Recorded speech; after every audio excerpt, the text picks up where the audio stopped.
ito, binidyohan kita. Ito, sir. Dapat ko na binidyohan na habang binubuksan niyo, sir. Ito, binidyohan ka. Paano yan? Hindi, wala kang laman sa sabi niyo. O kaya nga, anong gagawin ko dyan? Oh, Paano gagawin na? Ito, na-POD ko po naman to.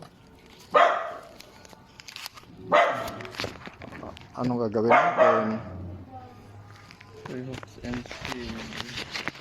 Alam naman. O ano? Ito lang bayaran ko.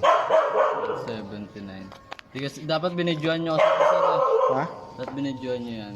Oh, ito. Wala mo na ito. Wala tayong magagawa. Wala ako magbabayad niyan sir. It's a prank. Ayan. Ayan pala.